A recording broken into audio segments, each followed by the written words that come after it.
Welcome to Transform Global Faith Ministries. Our vision is to see nations transformed. We are on the mission of transforming lives and transforming nations. We believe that change can be achieved by transforming one life at a time. Our ultimate goal is to fulfill the Great Commission of discipling the nations. Our message: at the heart of our ministry lies the gospel of the kingdom that Jesus preached. We are dedicated to spreading this message into all the earth and proclaiming the transformative power of the kingdom of God. Who we are? We are radical disciples who uphold truthfulness and obedience to God's principles and law. We are servant leaders who are willing to answer the cry for nation transformation. We cultivate and prioritize our God-given purpose as we strive to serve our gifts to the world. We are perpetual learners who intentionally grow in character, wisdom, and revelation. We raise up the youth to be the nation's future generation, to grow with the right perspective, to succeed and lead the next generation. We nurture transformed relationships built on the principle that we all work together in mutuality. We strive to grow in love and compassion above all else, for we value relationships more than issues. As we continue to dominate in the 7 spheres of influence, we are committed to raise up leaders, not members, who will manifest the culture and values of the kingdom of God wherever they go. Workers, not just believers, who are willing to accomplish the vision. Servant leaders, not just followers, who are equipped to equip others. We train, serve, and lead people to become authentic leaders in their areas of influence. We are not a religion. We are a movement. We are Transform Global Faith Ministries. Transforming lives, transforming nations.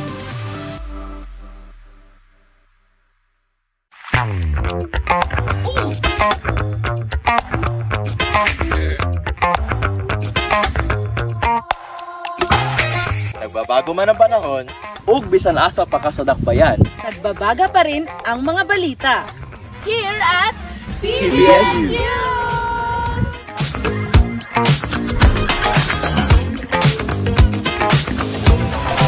We bring you the latest headlines that are shaping our world this week. Let's get right into TBN Newsflash. Transform Marketplace Radicals was invited by Piedad Central Elementary School and San Miguel Integrated School as a resource speaker for the spiritual well-being session of their school-based mid-year performance review and evaluation. Sir Ram Collano shared a powerful message to teachers and staff on the importance of purpose and vision, as well as gaining the right perspectives as teachers who are touching the next generation. These partnerships with DepEd enable TMR to push through our vision of nation transformation. For partnerships with your organization, message Transform Marketplace Radicals Facebook page. As we envision nation transformation, we as leaders continue to build up our character and spiritual discipline through our TGFM Weekly Habits. Last Saturday, during our ambassador's briefing, Pastor Roy Oliveros revealed to the leaders the difference between conviction and convenience, empowering the spirit of discernment and increasing the sensitivity to the voice of the Holy Spirit. Leaders, see you on our next ambassador's briefing. Last weekend, teams led by Pastors Joki and Marlon Valencia and June and Irish Quino gathered together at our TGFM Prayer Mountain in Sinuda, Kitaw-Taw, Bukidnon to replenish their oil by roaring in the heavenly realms. The leaders experienced empowerment through spiritual ascension as they engage in spiritual warfare against the princes of the air. Grab the opportunity to join in ascension with your teams at our TGFM Prayer Mountain. The teams of Pastors Marlon and Joki Valencia and Chris and Jen Alicante led this week's morning prayer with worship and powerful ascension. The pastors also shared about bearing fruit and multiplication in these last days and about how every home is a house church. Join us in our daily morning prayer every day at 5 a.m. live on our Facebook page and YouTube channel. And join our intensive tongues afterwards at 6 a.m. During this week's DE Finishers training, Pastor Joki Valencia and Pastor Ram Collano empowered the leaders. Pastor Joki continued this topic from the morning prayer. Every home is a house church, and emphasized that transformation should start in our homes. While Pastor Ram tackled the topic, a qualified messenger, digging deeper as to how Isaiah became a qualified messenger of the Lord, reminding us to kill our flesh daily to be effective and qualified messenger of Yahuwah. Leaders, do not miss our weekly training. Gather together with your team every Wednesdays at 5:45 p.m. via Zoom. TGFM Nation continues to expand the gospel of the kingdom as we establish new Symbolized and life groups across the Philippines and around the globe. We warmly welcome all Symbolai attendees and life group members. TGFM leaders are continuing to develop our own Marahan community. These are the latest updates on the project. Remember, let us continue planting your seed for the Marahan Community Project. Your investment on this will go a long way. Connect with your leaders and team pastors for your schedule of visit and land cultivation.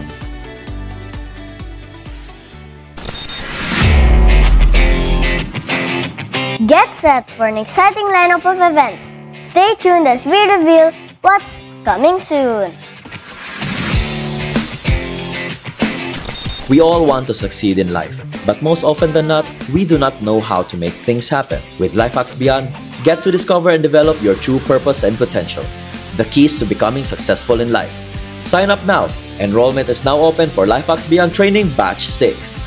And that's a wrap for this week's TBN News. Your number one source of good news that empowers and transforms.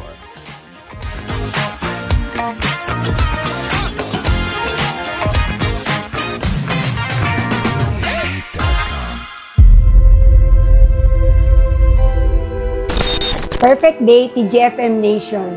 My name is Susan Apinan, 61 years young, and I am a businesswoman. My life before the divine encounter is so miserable and chaotic. Grabe kagubot as in. Nagdako ko sa isa ka religious na family.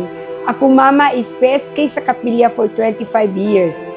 Sayo ko mo simba sa dako nga simbahan, kay para makasugal ko og sayo. Sayo amo ang kurom, dapat 9 a.m. makalingkod ako. Grabe pud ko kapalaingon. Nag-join ko sa DE, kay gi-invite ko sa akong friend. So join lang pud ko. Sa pag-join ako, dito na ako nakabalo ug nailhan si Lord kung unsa siya sa akong kinabuhi.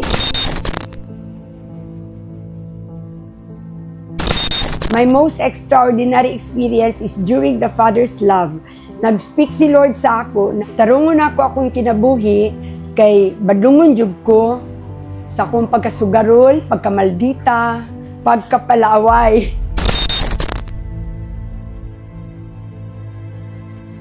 Yes, naka-experience ko instant healing and deliverance during DE. Sa wala pa ko ka-DE, kapoy kaayo akong lawas, sige ko og kalipong tungod pod siguro sa akong sugar na mutaas na kaayo og makaabot sa 18. Akong sugar, naayo ko sa akong gibati. After DE, nag-decide dayon ko na mag-stop sa akong insulin injections. Kapuyan ko magsigi og monitor sa akong sugar, mahasol pa akong kauban sa balay. Kay mahal man ang insulin injection. My last admission sa hospital was 2018. Nagbalik ko pa-check up last March this year. Nag-argue pa mi sa akong doktor kay gusto niya magpa-admit ko kay pangit ang result sa akong blood chem. Wala dyo ko nisugot na magpa-admit. Kabalo man ko naapaban ko'y mas labaw na doktor, si Yahuwah. So after ato padayon, wala gyud ko nagpalab. Misabay ko sa ato mga fasting. And after ato next dako na laboratory, nahimong 4.6 akong sugar level. Ibalik ko sa doctor after the result and nag-congrats si doc saying na kung unsa akong gihimo para ma-okay ako mga lab result is ipadayon lang. Indeed, Yahuwah is our mighty healer.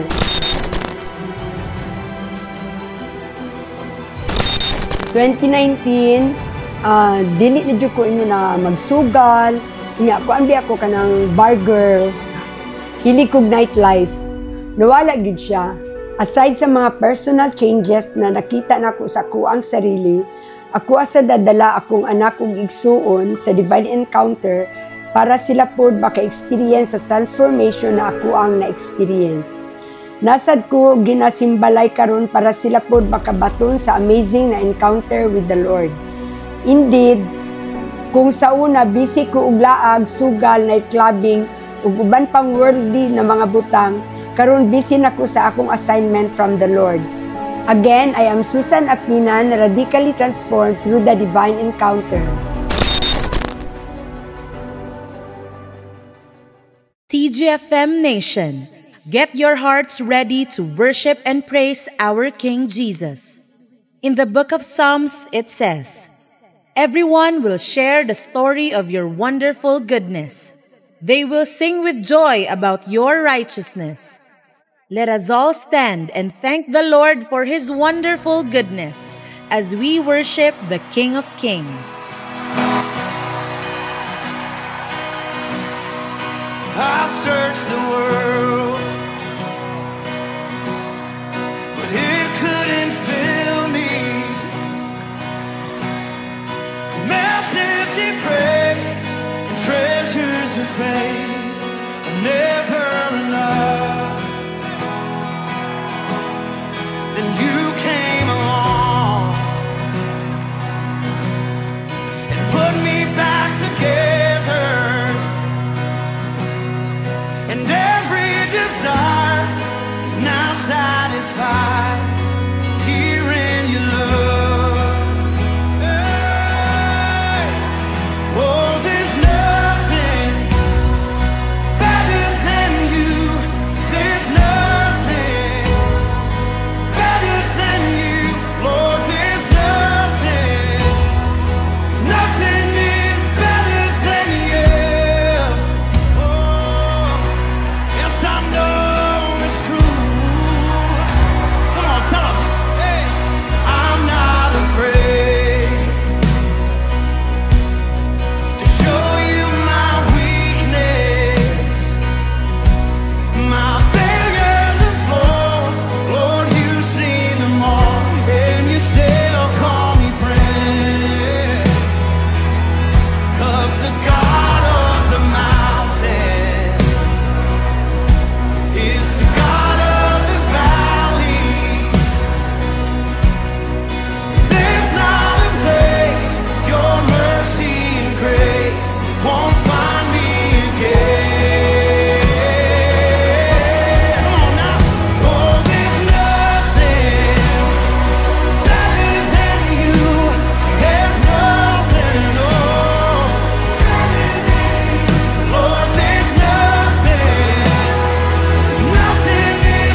day, TGFM Nation! Perfect day to all Symbolize out there. And as we continue to praise and worship our King through our giving. And I know that this season, the world is experiencing a financial crisis, no? We hear it from our nation and even to all the globe. But here in the kingdom, it is not so because we do not belong to the kingdom of the world. Amen! Diba? Because we are applying the key principle, which is giving. And I want to share to you my breakthroughs because I have applied this principle in my life. So, because of the giving, no, naga-tithes ko, naga-offering ko, I have reaped these benefits. So, first is preservation of me and my family. So, during 2020 na lockdown, daghan kaayog problema ang world, pero kami sa among family, muramig abunda. Daghan kaayomig, daghan kaayomig provision. Wala gid pud sila nagka-COVID. Wala ko naka-experience. Ubusipon, mo na siguro to, pero grabe, wala gid mi na admit. Walay grabe na hospitalization. Even until now, no? Because of my giving, I acknowledge it because God really has put a protection over me and my family. Second is, there is provision from left to right. Siguro from top to bottom. Grabe. Tung 2020, daghan kayog ng problema kay wala sila'y ayuda. Kami, nanaghan na mong ayuda. Di man untamin, wala man untamin nangita og naglinya og mga daghan, no?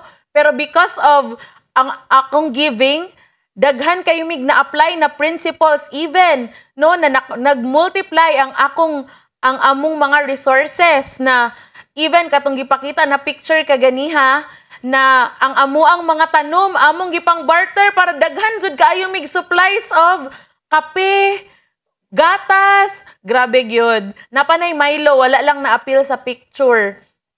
And even during the pandemic, I experienced promotion. Grabe, pandemic, pero na ay promotion. I work in an international company, and before pandemic, I work in Asia. But during pandemic, I think it was 2021, I was promoted to regional in Middle East and North Africa. And because of that, no, grabe ang akong setup kay work from anywhere.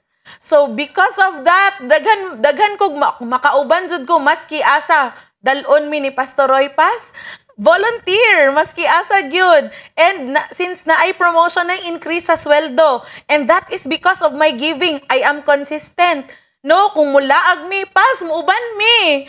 Ni kaadto mig South Africa, kami na mga Inday dara. No, grabe. Because of our giving, nag-multiply gyud ang among resources.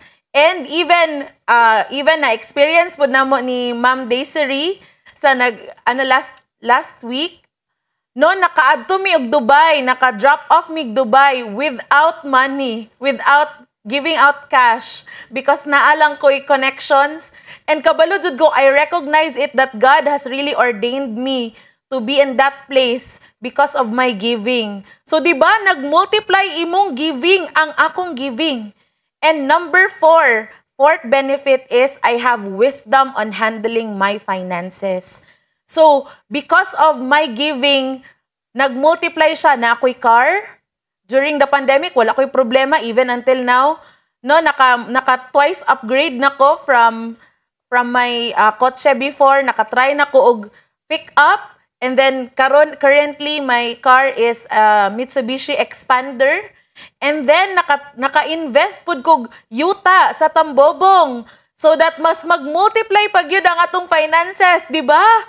So, because of this giving, because of this principle of giving, daghan ang benefits. And it is really true because it is also biblical. Let me direct you to Luke chapter 6, verse 38. It says there, give. Ingnay mong katapad, give. Give and you will receive. So, dapat manghatag jud ka para naapod kay madawat. Diba? Give and you will receive. Your gift will return to you in full. Pressed down, shaken together to make room for more, running over and poured into your lap. Wow! Meaning, ana, in another translation, in GNT, ana siya, indeed, you will receive a full measure, a generous helping, poured into your hands, all that you can hold. So meaning, kutob sa unsa ang kaya nimo i-manage, ihatag jud ni Lord because of your giving. So dapat maghatag jud ka, ingnay mo katapag, paghatag. So even in, let me continue the verse, no? Shaken together in NLT translation to make room for more, running over and poured into your lap. The amount you give, ingon dara, the amount you give will determine the amount you get back. So what will determine it? The amount you get back, unsa imong madawat daw, is based on what you give. So kung wala kay ihatag, murag magkulang gyud ka. Di ba? Magkulang gyud. So let me translate even in business terms. Kung magpautang ka, di ba makuha nimo balik ang imuhang kapital, ang base, ang principal.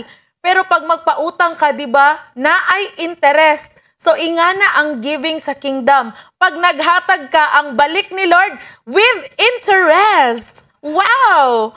Whatever profit you will reap will be determined by your giving today. That's why I challenge you, give. Dili jud talugi. Because in the kingdom business model, there is no bankruptcy, no lack of resources, and no financial collapse. Instead, there will be breakthroughs in the finances. Opportunities will come, no? That brings no trouble. Favor on your workplaces. Increase in your wisdom and revelation. So right people even will come to you. The heavens are open just because you have unlocked this principle of giving. That's why, church, kingdom citizens, Simbalay, it's time to give.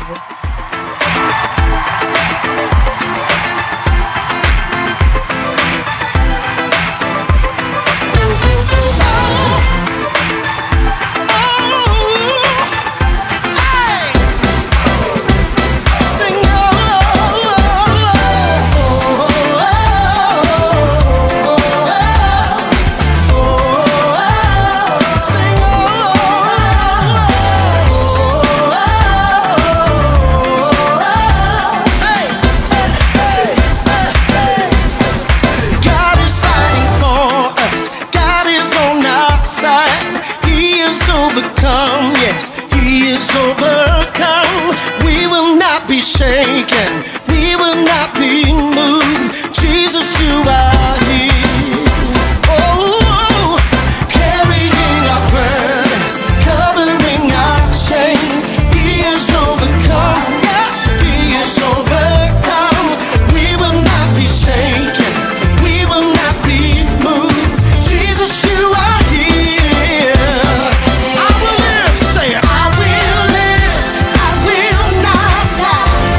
Resurrection.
So Jesus never called us to be a Christian.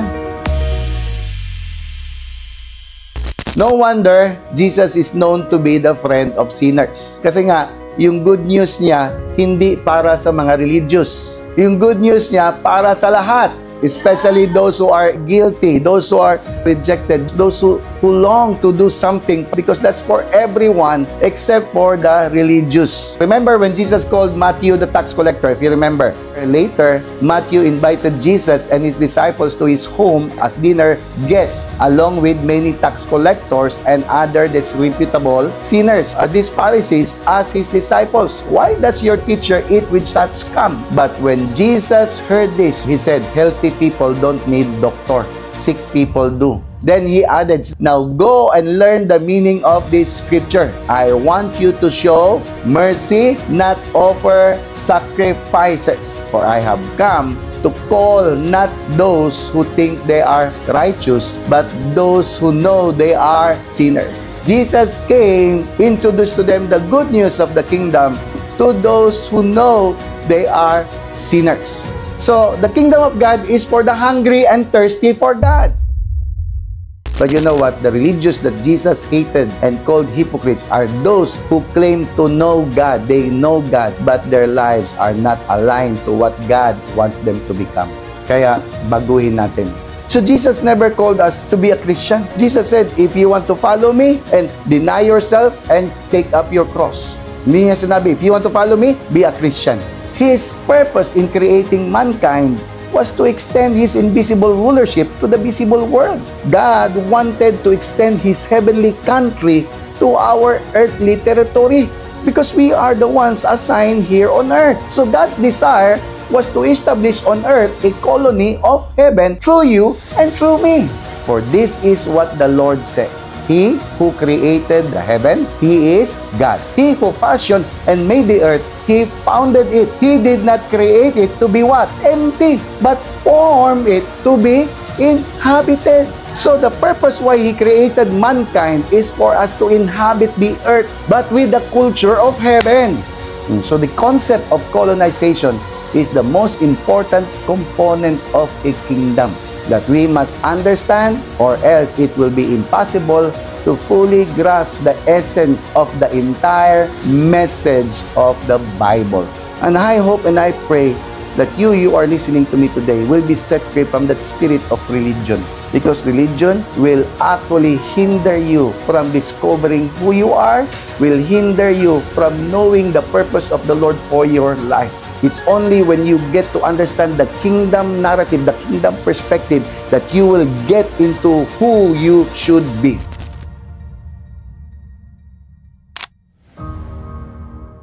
Perfect day, TGFM Nation! Perfect day! Yes, we welcome all of you, those who are joining us in our Simbalay, in our house churches. We welcome you.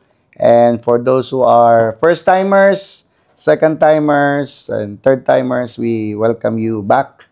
And again, as we continue with the teaching series we have, the original gospel, I assume that by now that you have already understood the original and first gospel, which is the gospel of the kingdom. So it's actually the good news of the kingdom. So the gospel simply means good news, and the good news is the kingdom of God that Jesus preached. All right? So it's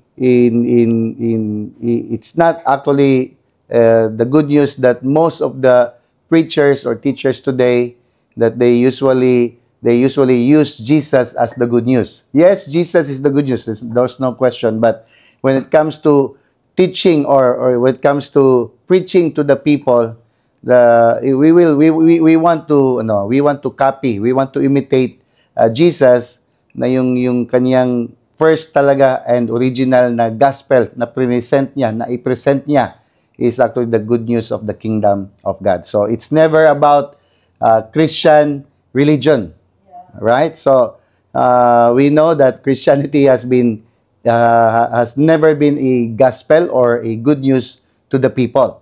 Kasi if you introduce Christianity, then the Islam would react.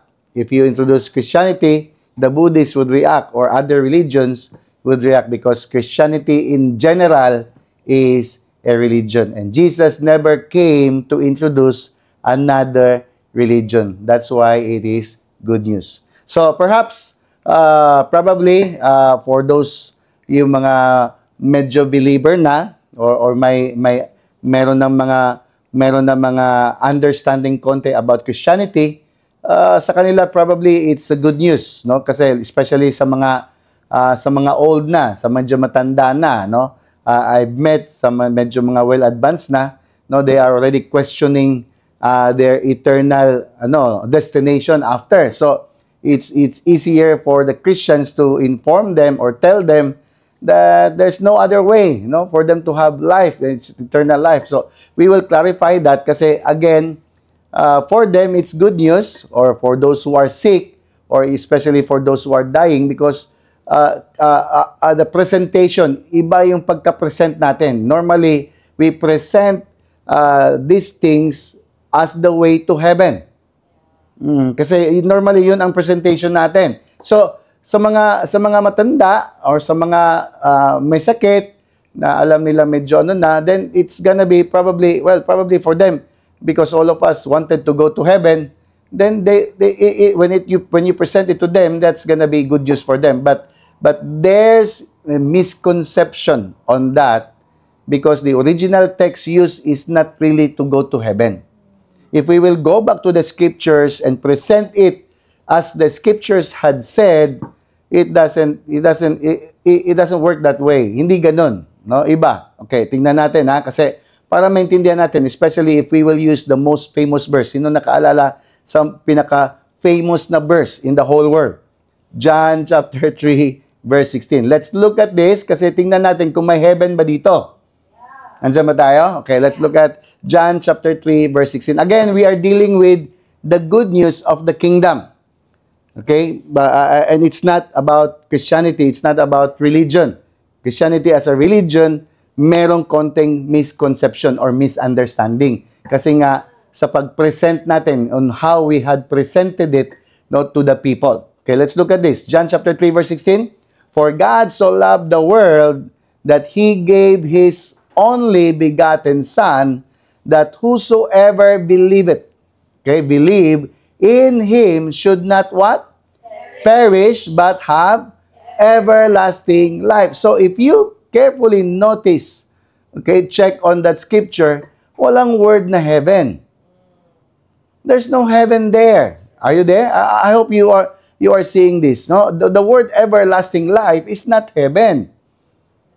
Are you there? So when you talk about life, actually, if you look at this in the Greek word Zoe, Z-O-E, it actually means absolute fullness of life, the fullness of life. Both essential or an ethical, and which it belongs to, which actually comes from God, belongs to God. So another meaning also is the life real life and genuine, an active life, or life active and vigorous, devoted to God. So it simply means you will have a godly way of life, not a way to heaven. Naintindihan niyo ba ako? Are you getting this? So Zoe is a godly way of life, the fullness of life, the abundance of life, not a way to heaven. So there's no heaven there.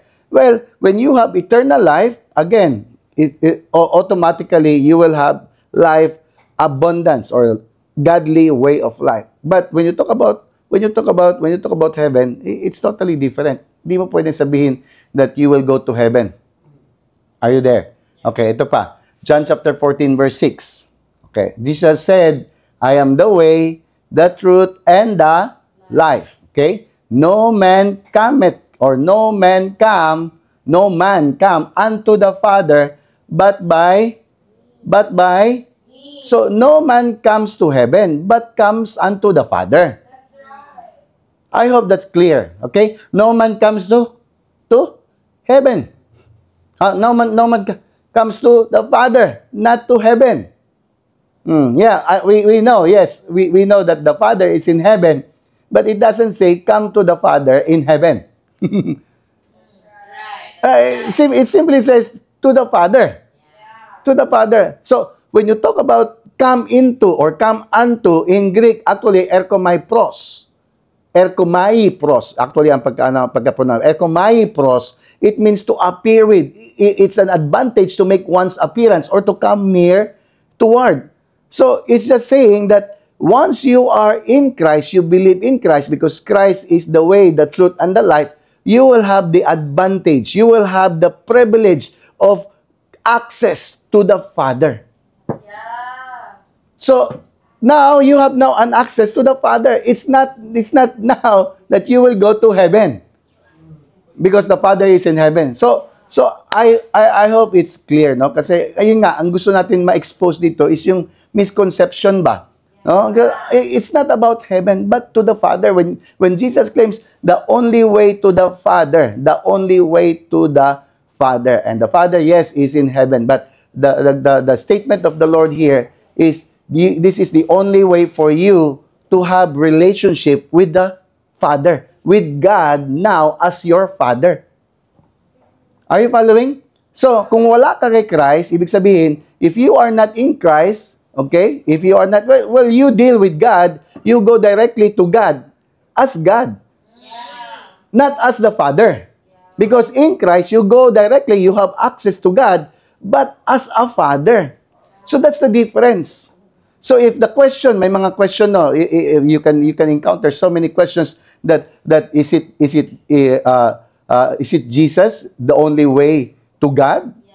Oh, may mga tanong na ganyan. So ang sagot kasi, anong gusto mong pagkakaintindi sa God? Kasi si Jesus lang ang daan, tanging daan.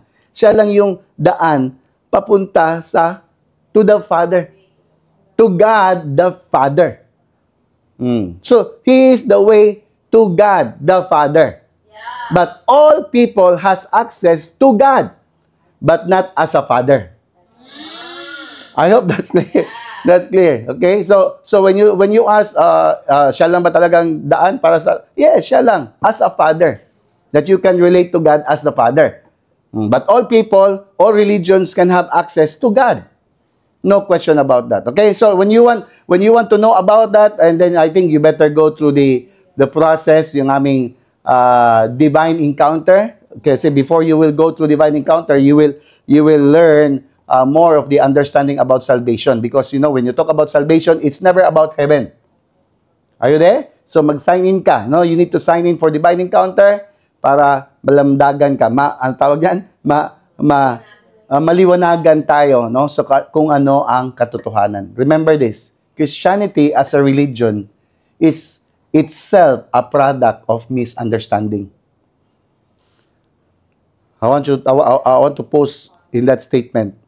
Christianity as a religion is a product of this misunderstanding. Tanungin niyo ko bakit? Bakit? Kasi the primary purpose, motive, plan, and program of God, our Creator, was to colonize earth with heaven. Right. It's not to go to heaven. Right. But religion motivates people to prepare for heaven. That's the difference right there.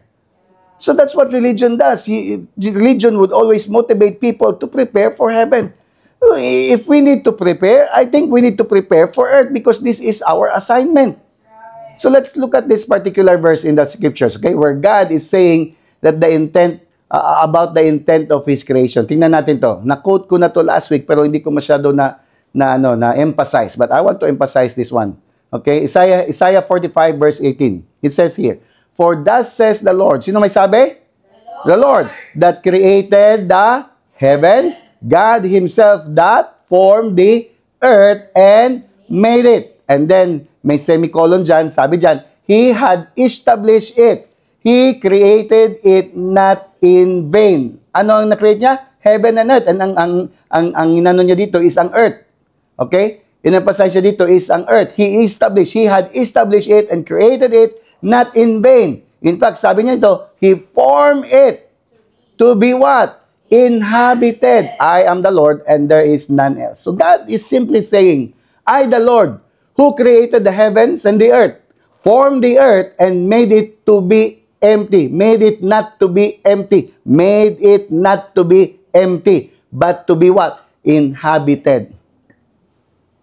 So, ang tanong ngayon, sino ang mag-inhabit? Sino ang titira sa earth? Marami. All creatures, ang dami. If you look at in the beginning, tama ba, right? In-itemize yun ng day 1, anong kinakreate ng Lord, ng day 2, and day 3, day 4, day 5, and then tayo na-create in day 6. And then here, in day 6, sabi nito, then God said what? Let us what? Let us what? Make man. Tingnan mo yung katabi mo. Man ba yan? Tao yan, tao. Okay? Let us make man in our image according to our likeness. And then, ano sabi dyan? Let them have dominion over the fish of the sea, over the birds of the air, and over every cattle, and over all the earth, and over every creeping thing that creeps on the earth. So, hindi lang tao ang nasa earth. Hello? Kasi ang goal ng Lord, hindi niya create yung earth para maging empty. I-design niya yung earth, pinorma niya yung earth to be inhabited. Pero with all those inhabitants, sa lahat ng inhabitants niya, among the sea, a fish of the sea, among the birds of the air, among over the cattle, or over all the earth, and every creeping thing that creeps on the earth, among all those creatures, ang binigyan niya ng dominion, ang binigyan niya ngayon ng authority, ng power, ng control, is you and me. Yeah, that's right. So, hindi ka basta-basta. Yeah. So, imagine mo, hindi ka dapat matakot sa ipis. Hindi ka dapat natatakot sa kung ano-anong mga creatures dyan kasi you are supposed to be the one who will be in control. You are in dominion. Hindi dominion kapwa-tao, but over other creatures. Are you following? Okay? So, His purpose for creating man like Himself, kasi ang original man is actually like Himself. Okay? So, dapat makita niyo na tayo in Christ dapat babalik na sa totoong man. I will explain later. No, babalik tayo dapat sa pagka-original man natin.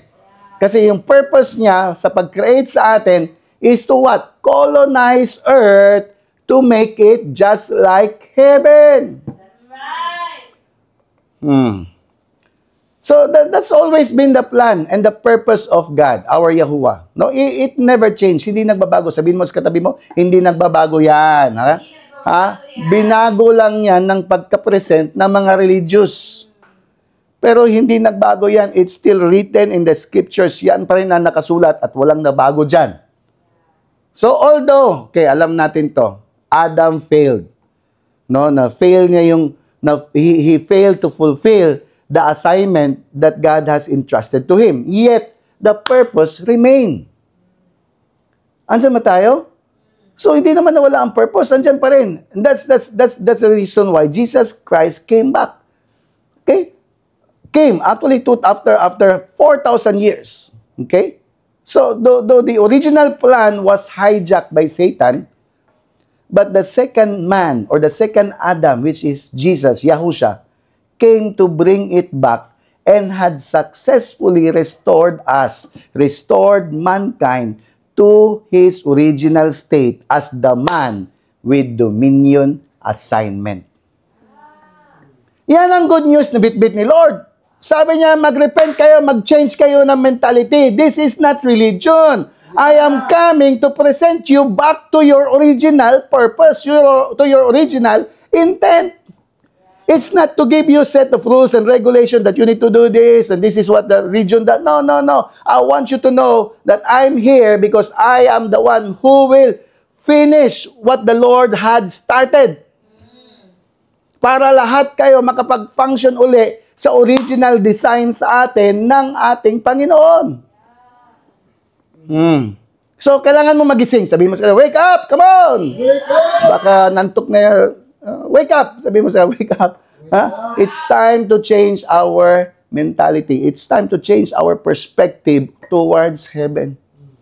So, wag ka na mag-dream na makapunta ng heaven. Tanungin niyo ko bakit. Baka isipin mo, Pastor, grabe ka naman. Yan lang ang motivation ko sa buhay, mapunta sa heaven. Listen to me, mas may good news pa dyan. Tanungin niyo ako, ano? Pwede mong gawin ang heaven dito sa earth. Pwede kang maka-experience ng heaven while you are here on earth. Hindi mo antayin makapunta. Hindi ka kailangan pumunta ng heaven para maka-experience. You can experience heaven while you are here on earth. I'm not saying that there's no heaven. Okay, clear lang. No? Surely there is heaven. In fact, there's more to heavens.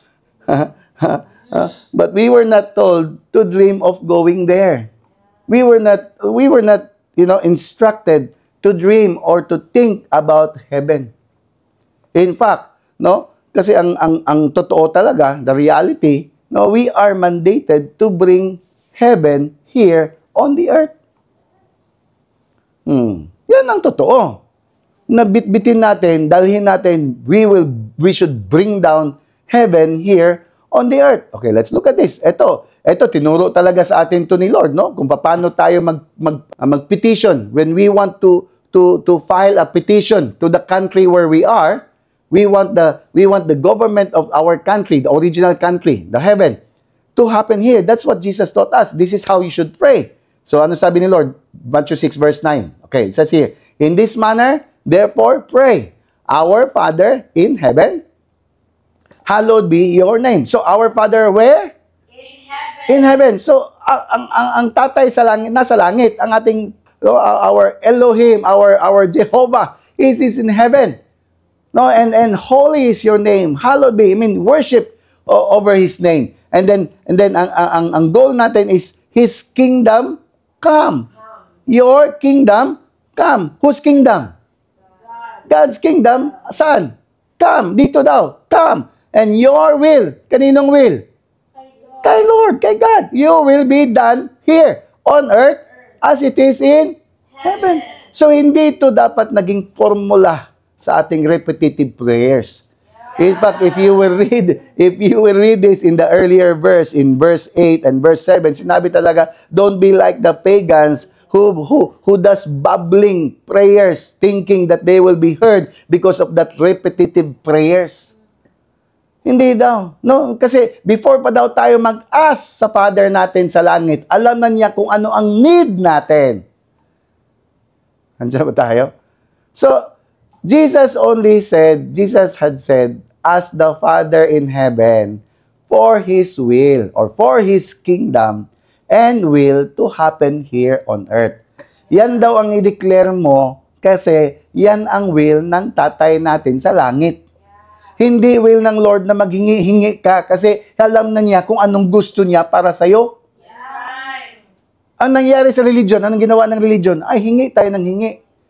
Oh, Father, Lord, please. Parang ginawa sa atin ng religion. Anong ginawa sa atin? Tanungin niyo ako ano? Ginawa tayong pulubi. Ginawa tayong mga beggars. Hello? Hindi naman ganyan. Kasi supposed to be tayo created in His image. Kawangis daw natin ang Lord. So of all creatures, tayo yung pinaka-pareho ng Diyos. And ang ating assignment is to rule, to take care of all other creatures. Pero nawala yan, na-hijack yan. Bakit? Dahil sa religion. Jesus came para ma-reintroduce sa atin ang ating assignment. Ang problema, sinapawan na naman tayo ng another religion called Christianity. Na-focus na tayo, sige na lang worship, sige na lang. No, walang problema. I'm not saying na hindi tayo mag-worship. But you know what? You should understand what real worship is all about. Kasi if we will go back to text by text, ang word na worship is simply service unto God. Anyway, that's beyond my subject. But ang gusto lang namin talaga ma-emphasize dito, okay? Na ma-open yung eyes natin that religion hijacked the kingdom. Religion opposes the original intent of God. That only means that our motivation to pray when Jesus called us to pray is to experience heaven while we are here on earth. Andyan dapat ang ating prayer na kung ano ang nasa langit, mangyayari dito sa lupa. Andyan ba tayo? That's good news right there. Sino gusto ng heaven here on earth? Yan man dapat ng mga declare. Lord, let your will be done on earth as it is in heaven. Dapat isa sa puso mo yan. Kasi kung anong will ng Lord sa langit, yan ang mangyayari dito sa lupa. Yan ang declaration natin. So, heaven was the first domain. Domain. Ano ibig sabihin ng domain? Yung kanyang territory, no, that God created. Although invisible, though hindi siya natin nakikita, it is very real. Real yan. It's a real place. Even more real than what we call reality. Ang heaven, napaka-real niyan if you only knew. And we must understand that the natural, itong natural na to, actually galing to sa supernatural. Because above us, above natural is supernatural. Ang religion, matakot sa supernatural. Supposed to be, dapat tayo, humans, are supposed to be superhuman. Andiyan ba tayo? Kaya, the supernatural is always more real than the natural. Kaya, ang pagiging supernatural dapat mas natural. Ang normal dapat above normal. Kaya kung abnormal ka, yan ang normal. Above normal, beyond the norm. Ang problema ng mga tao ngayon kasi gusto natin kasi lahat ginagawa, ganyan. Dapat pareho tayo. No, hindi tayo mga kabayo. Hindi tayo mga parang unggoy, pare-pareho itsura. Hindi tayo pare-pareho na mga karabaw. Pare-pareho itsura. We are beyond normal. Andiyan ba tayo? Tingnan mo yung katabi mo. Supernatural yan. Above normal din. Huwag lang tawagin abnormal kaya magalit yan. Okay? But we are supposed to be working, we are supposed to be functioning above the norms. Kasi we are created in the likeness and image of God. Imagine that. How created God. Kung gaano ka-powerful ang God. Pero tayo, walang power. Kili-kili lang meron. So, heaven is more real than earth. Say it with me. Heaven is more real than earth. And even though we cannot see it with our physical eyes, it's real. Sabihin mo sa kanya, heaven is real. Come on. Heaven is real. This is why we need to seek and understand or seek to understand how kingdom works, because heaven's government system is not the same our system here as democracy. It's not even theocracy, but kingdom. So kung nagpipicture ka ngayon ng heaven, no, huwag mong asahan na pupunta ka sa heaven. Kasi ang goal mo is yung heaven, maging habitation mo dito sa ibabaw ng mundo. Are you following? So, kailangan natin maintindihan yung kingdom. Na-present to ni Lord sa atin. Tanungin nyo bakit? Para maintindihan natin yung government, yung way, yung paano mag-conduct, ano ang sistema ng heaven, ang ating panggoberno dito sa earth, hindi pareho sa heaven. Kaya gusto ng Lord na yung pang-government sa heaven maparating dito, yung will sa heaven maparating dito kasi tayo, ang ating government, corrupt. Meron pa tinatawag na theocracy. Ba't mo kailangan ng theocracy? There's no such thing as theocracy. It's kingdom. So the kingdom is the oldest of all forms of government. And the only one that is what? Divine, is of divine origin. Nandiyan ba tayo? Kaya kailangan mo ng divine encounter. Kaya kailangan mo mag-divine appointment. Yes. Hello. So, while we are conducting our divine appointment today, okay, wait for your turn next year. Okay, we will have your turn. No, schedule natin yan by February, probably second week of February. Mag-prepare ka. No, for your divine appointment, for your divine encounter, para maibalik ka sa iyong divine origin. Sama tayo? So, God originated the kingdom concept and established it first in heaven. Kaya kailangan natin pag-aralan to. Are you ready for this? Are you ready for this? Yeah. Kailangan natin pag-aralan tong kingdom. Kasi ito yung good news. No, so if you will understand this, mababago buhay mo. Mababalik sa'yo yung totoong process o totoong purpose ng Lord sa buhay mo. Ma-open yung eyes mo at masiset free ka sa religiosity. Tama na yung religion. Andyan ka naman, huwag ka nang magdagdag pa ng religion. Kailangan mo nang bumalik sa katotohanan. Hindi bumalik sa tamang daan, ha? O dating daan. balik ka sa original. Ha? Kaya 3 reasons, may 3 bagay. 3 reasons why we study the kingdom concepts. Bakit kailangan natin pag-aralan tong konsepto na to? Okay, number 1. Dahil because we are not a kingdom. Yeah. Tayo, especially Philippines, no? We simply do not know what it is like to be or to live under a king. Hindi natin alam kung paano to live and to function under a king. Yeah. Kasi nga, we are under democracy, hindi kingdom. No, we are under a president, not a king. Yeah.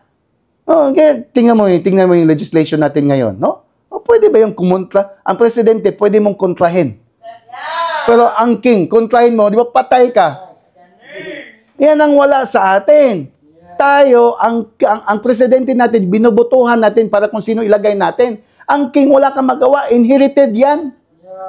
Next week, pag-usapan natin yan. Kung anong characteristics ng king at anong difference ng president, prime ministers, na compared to the kingdom. To the king of the kingdom, rather. Are you there? So, we need to study, we need to learn on this and understand on this kasi nga, hindi tayo kingdom. No? Democratic tayo, naisilang tayo in a place or in a country under democracy, democratic government. Ang democratic government, walang ibang sinisigaw yan, people's power, human rights. Sa kingdom, walang human rights. Matakot ka? Hindi ka matakot. Kasi nga, in the kingdom, yung ating king is napaka-righteous. Yeah. Hindi yan kingdom dito sa ibabaw ng mundo. Matimingan tayo ng mga wicked. Kawawa ang mga taong bayan. So, we need to learn this. Kasi number 1, we are not kingdom. Number 2, God is the king. Yeah. Sabihin mo sa katabi mo, God is the king. Come on. God's government, the government of heaven is a kingdom and God is the king. Yeah. Hindi man pwede magkaroon ng kingdom kung walang king. At hindi ka rin pwede tawaging king kung wala kang kingdom.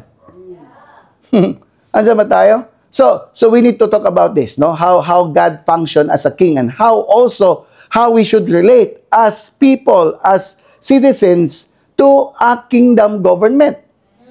Para secure tayo. Alam niyo ba, dito sa ibabaw ng mundo ngayon, in the world today, in our world, mayroon pa naman kingdom, no? Like in the Arab nations, may mga ilan dyan na mga kingdom pa. You will see how prosperous these people are. How peaceful yung mga taong mga to. No? You better research kung sino pa ang kingdom, ang way of government nila. Makikita mo how people behave, how people respect the king, how people should honor those, especially in the top government. Are you there? It's totally different from democracy. So, we need to learn all these things para marunong tayo mag-behave in front of our God as the king. No, hindi natin pwede. Kasi mga tao ngayon, Christianity, ay nako, kung ano-ano pinagagawa natin sa Diyos natin. Anong pinipresent natin sa Lord. Tawa na lang ang Lord sa atin kasi wala tayong alam. So, because we are not the kingdom, kaya kailangan natin malaman to. Okay, that's the reason why we need to study because God is the king. And also, pangatlo, Bible is about a king and his kingdom. Yan ang pinaka-bottom line dito. Kasi pag nagbasa ka ng Bible, dapat meron kang tamang perspective kung ano yan. Hindi mo pwedeng basahin yan with the religious mentality. The Bible is not about a religion or an organization, but a king and his kingdom. Kaya, in order para ma-understand mo, in order to correctly understand, interpret, and apply the scriptures, kung anong mga naisulat dyan, at anong mga nalalearn mo, knowledge of kingdoms is necessary. That's right. Nandiyan mo tayo. So, kaya, bakit may mga tao hindi nagbabasa ng Bible? Kasi hindi nakakaintindi. Yung iba nakakaintindi, literal lang. Hindi talaga naintindihan yung totoong interpretation at pag-apply kung anong naisulat sa scriptures. Andiyan ba tayo? So next week, we'll talk about the characteristics of a king. Maganda to. Okay? And the difference between a king and a president. Para alam natin paano mag-behave sa ating Diyos na nasa langit. Amen? Let's pray. Father, we thank you and praise you. We adore you, Lord, our King, our Yahuwah, our Yahuwah. Lord, we praise you, God. We exalt you high above every other name. Because you are not just only our Savior, not only our Adonai, but you are our King, the only King, the King of kings and the Lord of lords. So let it be that your will be done, Lord, in our lives as we continue to progress, Lord, learn and understand, Lord, more about your precepts, your concepts, more learn about the things, Lord, that you want us to know, especially, Lord, in going back to our original assignment. Lord, help us, Lord, have the spirit of revelation for us to really see, Lord, what is for us and what you have prepared for all of us. So I declare today, Lord, eyes are being opened to the reality that this is not about religion, but it is about your original purpose, intent sa bawat isa, in the family, in the community, in the city, in this nation, and globally, God. We entrust to you each and every one, every family represented here, as I declare, Ebereka Yahuwah Adonai, Bayesha Marika. The Lord bless you and keep you. The Lord makes His face shine upon you and be gracious to you. The Lord turn His face towards you and give you shalom. Nothing is lacking, nothing is missing, nothing is broken. All is well. And the works of your hands is blessed. And that blessing that adds no trouble to it be yours and to your family today and forever. In the mighty name of Yahushua we pray and declare and pray. Amen and amen. See you again next week. Shalom, shalom. Perfect day, everyone. My name is Princess Joy Cuevas. I am currently working as an administrator at BioCare Health Resources. My life before the divine encounter was completely wrecked. Since I grew up without a father, it really affects my identity, the way I view myself before. I got this feeling that I am not important. I even hate God because of that. Then katong time na nag-feel na ako na ay ingani ko, ako shy manggod ko. So I really asked and doubt God na nganong gikuha niya akong papa. And then that time I messed up. When I grew up, I really totally yearned for a father figure. I even long for love for others. Like I got a relationship that was, I think, 2010. Then it really destroyed me. Leads to fornication. I am a suicidal. Everything na akong ginalom-lom na ako sa kuwang self. But then I have this best friend. He persuaded me to join a life group. During the first session, exciting siya because of the abundance of food. But later on, during the session 3 and more sessions, I got this heart to really know what is my purpose in life. To seek word from the Lord. Since I have this question to God, even I hated Him, mo to siya ang nagalid sa ko ang pag-encounter kay I want to know my purpose in life. Even though I serve in a Catholic church, I've been into a guitarist, a JKK, even sa choir, I am also a member of a choir.